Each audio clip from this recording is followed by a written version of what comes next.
Hey, what is going on, guys? So today we're going to be responding to a video I came across of Cosmic Skeptic being pushed on his concept of animal rights by a vegan YouTuber named Vegan Dragon that I found very interesting, especially given his recent coming out as no longer being vegan. As mentioned on my community post creating a poll determining whether you guys wanted me to do this video in the first place, at the time at which Cosmic Skeptic announced he is no longer vegan, I was unfortunately dealing with a family emergency and therefore could not make a more formal video discussing his controversial community post discussing how he's no longer vegan. I did, however, do a live stream in which I read the community post from the beginning to end and fully reacted. It's somewhere around an hour long. If you'd like to see it, I'll have it linked in the pinned comment of this video. Today's video is going to be a little more retrospective, where I react to an older video that, in my view, strongly signified that he really is an animal welfareist advocate as opposed to an animal rights advocate. Just to keep things straightforward and clear, and just a reminder that I am Jewish before I say what I'm about to say, animal welfareist advocates are the kinds of animal advocates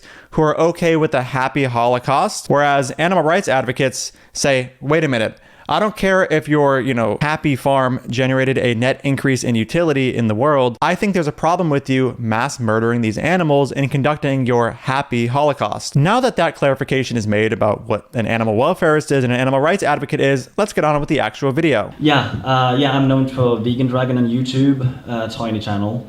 I've been a fan for you a long time, long before you started talking about veganism. But I saw your debate with Michaela Peterson, and I was so disappointed. Like, not only did you say things like talking about like if it's more practical for you to eat meat and call you vegan, you also said that if shooting an elk would reduce suffering, then go ahead and shoot an elk and call yourself vegan for whatever I care. These like reducitarian, utilitarian arguments. But you also named a trait which you can actually bring the other way around. So I want to ask you, what is it that's true of an animal that, if true of a human, would make it okay to remove a human's right to life because it's more practical for a certain individual, and it would also reduce suffering? In 1 minute and 57 seconds. I know. A lot of people were disappointed with that conversation. As I said, you've got to be aware of who you're talking to. Michaela Peterson's audience are very similar to Jordan Peterson's audience, and I didn't think it'd be very effective communication if we were to get into too much of a debate. And in fact, many of the comments said, what I was essentially going for was the kind of comment that says something like, man, I usually hate vegans, but this guy's all right. Something like that. Trying to build a bridge. Michaela's coming on my podcast, and I was hoping to actually address these exact problems, because when she's on my turf, it's much more of an opportunity to debate this kind of stuff. So I'm not going to be spending too much time responding to Alex defending his performance on Michaela Peterson's show or, the debate he had with her. I've made 2 other videos going over this in depth. But just in short, I do think there was a big problem with Alex consistently being faced with the claims from Michaela Peterson that we need meat to be healthy or that meat is necessary for good health, and him just sitting there not really pushing back at all. My criticisms of Alex on Michaela Peterson's channel do go far deeper than what I just covered. So if you want to see those, I'll also have those 2 videos where I go really, really in depth as to how his performance was just kind of bizarre and inadequate in my view, linked in the pinned comment. On the name the trait point, the difficulty, I think, here, because you're quite right to point out that, well, for a start, as I say, I'm interested in the reducing of animal suffering here. So a lot of people said, oh, that's a bit too utilitarian for me, like you're not really, you disappointed me because you're not sort of basing this on rights. It's like, well, I never did that. And maybe we just have a disagreement about the nature of ethics. If you think animals have a right to life and it's very important to respect that right more than it's important to reduce suffering or something, I'd love to know how it is that you ground rights. What are rights? Where are they? How do they exist? How does a person get them? What has rights and what don't? Now, just notice that Alex still hasn't really named a trait. To be fair, I am interrupting him mid-response, so hopefully he does name one later. But for now, we haven't really got any specific trait. I do want to point out how bizarre I think it is that in discussing the difficulty of advocating for animal rights, Alex says, well, how do you ground rights? Where are they? How do they exist? Surely if Alex were asked about if humans should have the right to not be enslaved, for example, he wouldn't respond with all of these meta questions pondering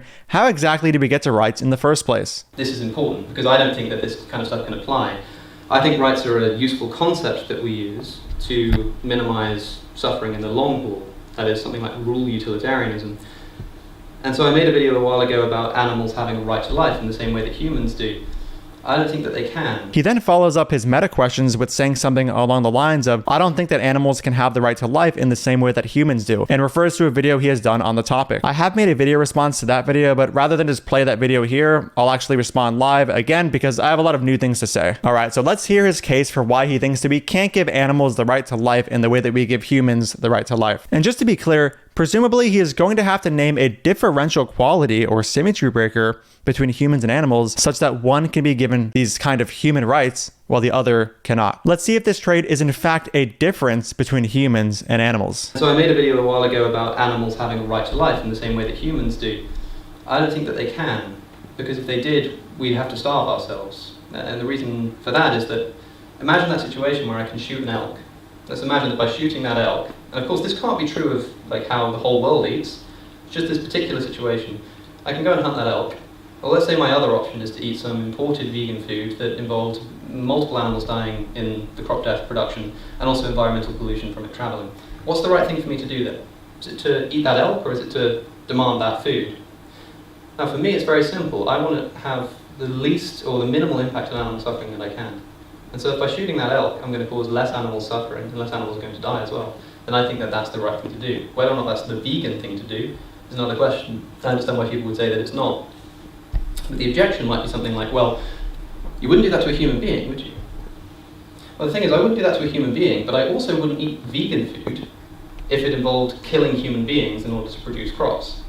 People have pointed out that in crop deaths, it's kind of accidental death, rather than intentionally taking the life of an animal in order to eat food. That's not always the case. We use pesticides, we destroy habitats, farmers will purposefully kill animals to prevent them from destroying their crops. And so, if a human being, if the only way for me to eat some crops were for me to go and kill another human being and take their food or something, if that was what was involved in eating food, we've got a choice to make. We either say that human beings have a right to life that we can't violate and therefore we starve ourselves, or we say that we can actually kill that human being because it's a situation of survival. Whichever one you say, I just think you need to be consistent with animals as well. So for me, if there is such thing as a right to life that human beings have, what makes something a right is that it's inviolable. That's what a right is. It's a moral principle that cannot be violated. And that means that even if I'm going to starve, I don't get to kill a human being to eat that food. Okay, now the question is, do animals have the same right? Do they have that same thing? Well, if they did, it would mean that I couldn't kill animals in the same situation. So that means even if I needed to in order to survive, I couldn't kill an animal in order to produce food for me.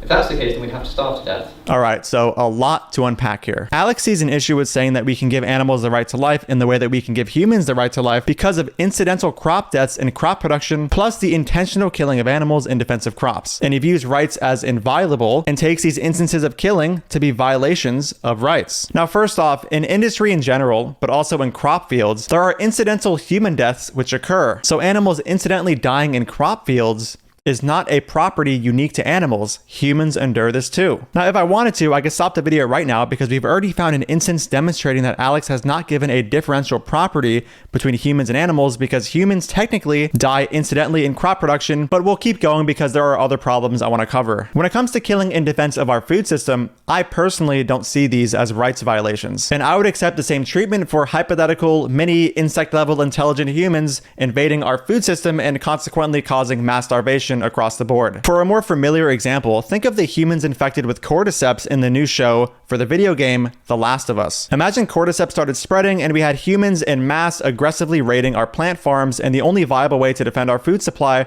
was to kill in defense of our crops. At least in my view, I would see the killing of these humans to not only be morally permissible, but also not a rights violation. I'll bring us back to this example in a moment, but let's get back to Alex's views. Because, my views don't really matter in this discussion, Alex's do, and whether or not they're consistent. So as stated before, Alex apparently views rights as something inviolable. He says this toward the end of his answer. If there is such thing as a right to life that human beings have, what makes something a right is that it's inviolable. That's what a right is. It's a moral principle that cannot be violated. So he views this killing of animals in defense of crops as violating the rights of animals. And therefore, this supports the notion that we cannot give animals the right to life in the way that we give humans rights, because we don't really do this with humans. Now, I'm curious if Alex would choose to starve himself in a hypothetical scenario where cordyceps spread throughout the human population and we had to kill them because they were programmed to devour our crops. And of course, if we didn't stop them, our food supply would be destroyed. In this case, buying plant products would support, quote, violating human rights in the way that he currently thinks we violate animal rights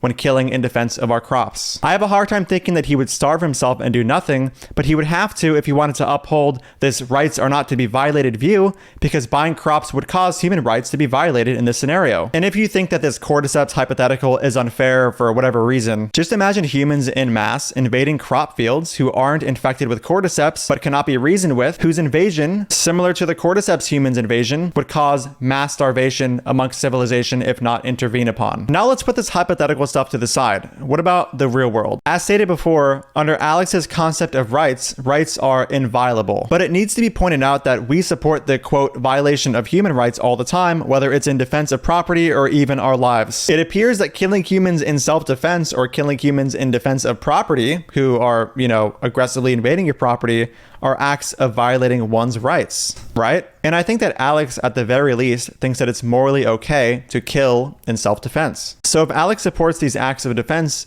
in his view, isn't he supporting the violation of human rights? And if that's true, plus Alex not being willing to starve himself in the hypothetical cordyceps outbreak I discussed earlier, or an alternative situation that doesn't involve cordyceps, but humans still, attacking crops, how is it the case that in his view, we can't give animals the right to life in the way that we give humans rights because, number one, animals die incidentally in crop production, and number two, we violate animal rights when humans also die incidentally in crop production, and the fact that we do violate human rights in the real world and would violate human rights in defense of crops in a cordyceps outbreak or similar situation in which a mass of humans were attacking crop fields and us not intervening would result in a destroyed food system. So in summary, given that humans die incidentally in crop production today, and assuming Alex would buy crops instead of starve himself in the cordyceps outbreak scenario, and that Alex supports killing in defense of yourself or property invasion, at least in particular scenarios, I find it hard to believe that Alex has actually provided a trait difference between humans and animals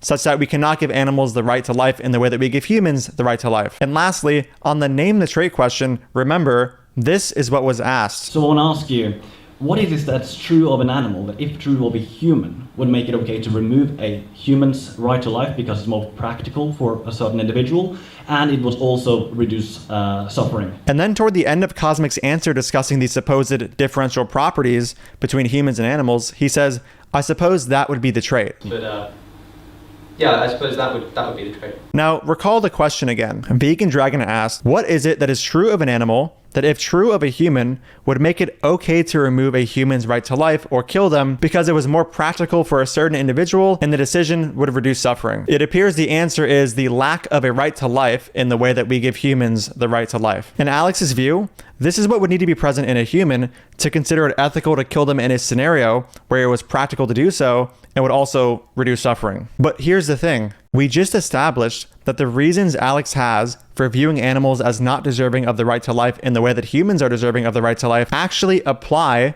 to humans as well. This makes it hard to reasonably understand how one can view this trait as only being present in animals but not humans. It seems that given all this information, in order for Alex to be logically consistent, he would have to view it as morally permissible to kill a human being in a situation for food where it was practical to do so, and doing so would reduce suffering. For example, hunting down humans instead of buying vegan food because of the higher suffering possibly entailed by crop fields. Unless he can, of course, name a trait which does not apply to both humans and animals. All right, guys, that's the end of the video. I don't think I'll be doing another video on Cosmic until he releases a follow-up of his initial community post announcing he is no longer vegan, hopefully explaining the health issues he had that led to his decision of consuming animal products, sea life, but not exclusively sea life, etc. Thank you guys so much for watching. If you support my work and want to get early access to it, you can click the link in the pinned comment and support me on Patreon. And if you don't know, I do have a book going over most, if not all, of the anti-vegan arguments you're going to hear online. If you want to get that as well, that'll be linked in the pinned comment.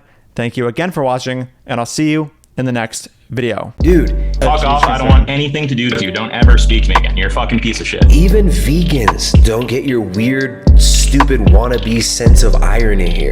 Who's your audience? Nobody gets these dumb jokes. Dude,